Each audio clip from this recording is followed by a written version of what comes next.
Bonjour à tous. Nous sommes aujourd'hui le dimanche 10 mai 2015, dernier jour de la Foire internationale de Madagascar. Et nous avons l'honneur de recevoir sur ce plateau les membres du comité d'organisation de la FIM ainsi que producteurs de l'événement. Donc nous avons ici en invité Monsieur Michel Ramiaramanan, président de la FIM, et Monsieur Jean-Luc Vickel, directeur général de l'agence Première Ligne, organisatrice de la FIM. Bonjour Monsieur Michel. Bonjour. Bonjour Monsieur. Bonjour.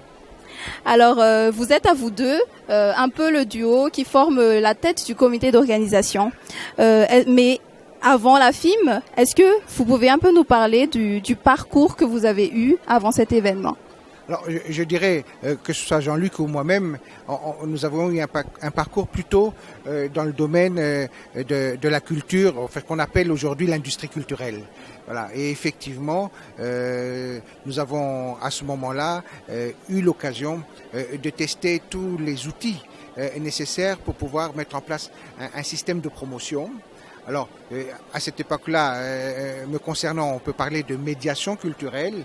Aujourd'hui, quand nous sommes dans le cadre de la FIM, c'est de la médiation économique. Les outils sont absolument identiques, l'objectif étant avant tout de pouvoir donner on va dire un aperçu le plus large possible et sur toutes les strates de la population sur ce que peut être la vie économique d'un pays. Voilà, donc avant la FIM c'était la culture, avec la FIM c'est l'économie. D'accord. Alors comme vous venez de le dire, la FIM est un peu est un médiateur économique qui joue son rôle donc depuis 10 ans. Est-ce que vous pouvez un peu nous rappeler les débuts de cet événement, ce qui a motivé votre collaboration avec Monsieur Jean-Luc et comment la foire a vu le jour ? En fait, c'est parti d'un constat assez simple. C'est-à-dire que autrefois, lorsque vous aviez des missions d'investisseurs qui venaient à Madagascar, osons le mot, ils étaient phagocytés par les services de l'administration. C'est-à-dire que l'investisseur malgache lambda n'avait pas accès à ces investisseurs. Donc nous avons voulu avec la FIM créer une plateforme qui célèbre en quelque sorte la libre entreprise et qui en même temps puisse garantir la possibilité à tout à chacun de pouvoir rentrer en relation avec tous les investisseurs. Donc on ne bride pas les partenaires malgaches et on ne bride pas non plus l'investisseur étranger qui souhaite voir rencontrer le plus grand nombre de possibilités pour le projet qu'il nourrit et qu'il souhaite réaliser à Madagascar.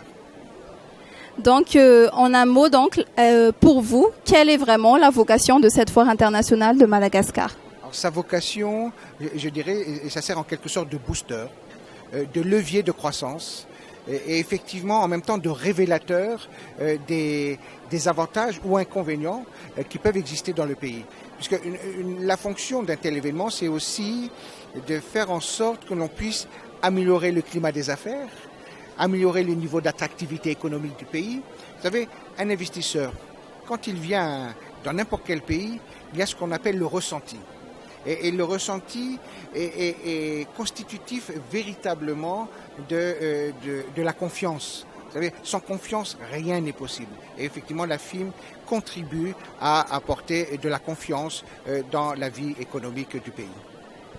Et donc, au terme de ces 10 années, est-ce qu'on peut considérer que cette vocation s'est un peu réalisée ?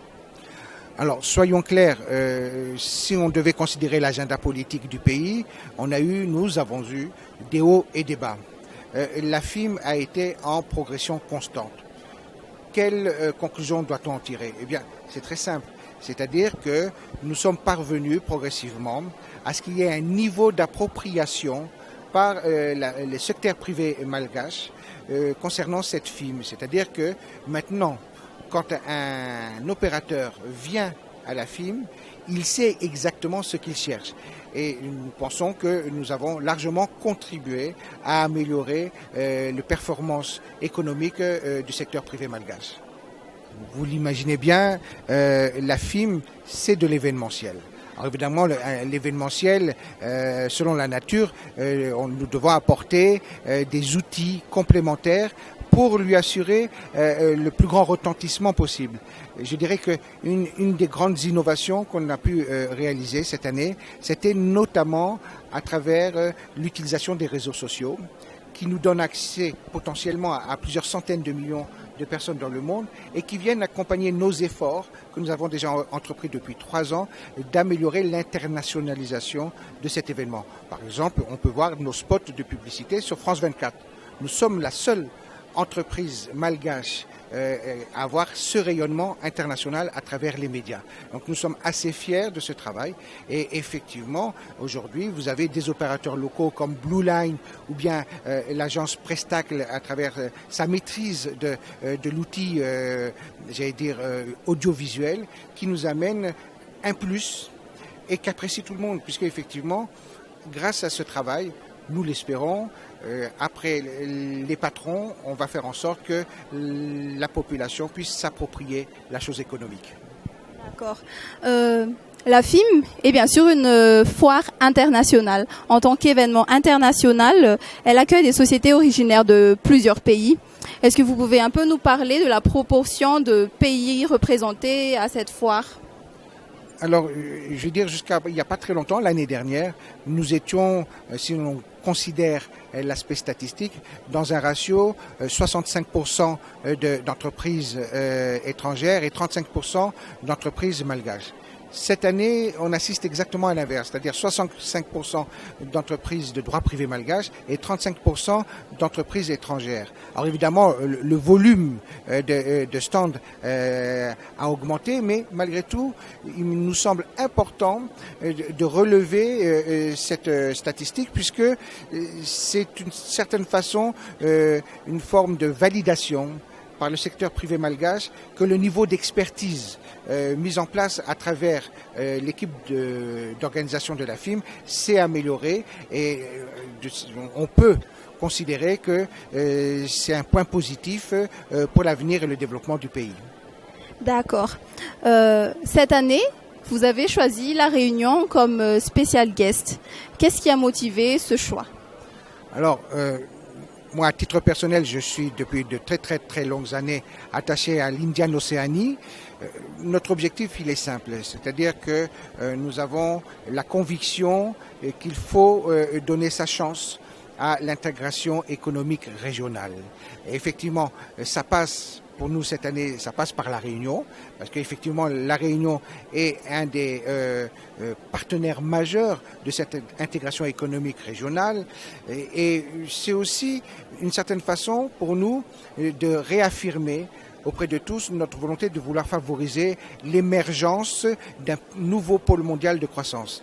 Nous avons nos particularités, il existe une identité indiano-océanique, donc cette indiano-océanité, si je peux me permettre le mot, doit être chaque année encore plus valorisée pour qu'on identifie parfaitement notre fonction dans cet environnement de la mondialisation économique. D'accord. Enfin, pour terminer, comment imaginez-vous donc les futures éditions de la FIM ? Quels pourraient être les projets de vous, organisateurs et producteurs de cet événement ? Nous nous positionnons toujours en accompagnateurs du développement économique. Vous savez qu'aujourd'hui, on parle souvent des BRICS, ces fameux pays émergents. En fait, les pays émergents, on en compte une soixantaine aujourd'hui qui essayent d'appliquer ce modèle de développement économique.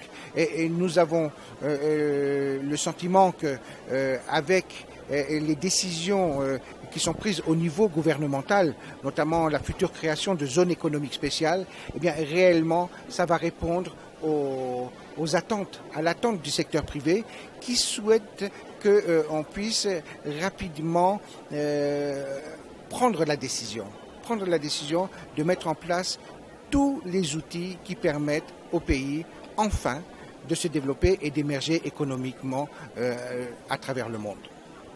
Très bien. Nous vous remercions donc, messieurs Michel et Jean-Luc, de nous avoir accordé de votre temps. Et nous souhaitons à la Foire internationale de Madagascar encore plusieurs années de réussite.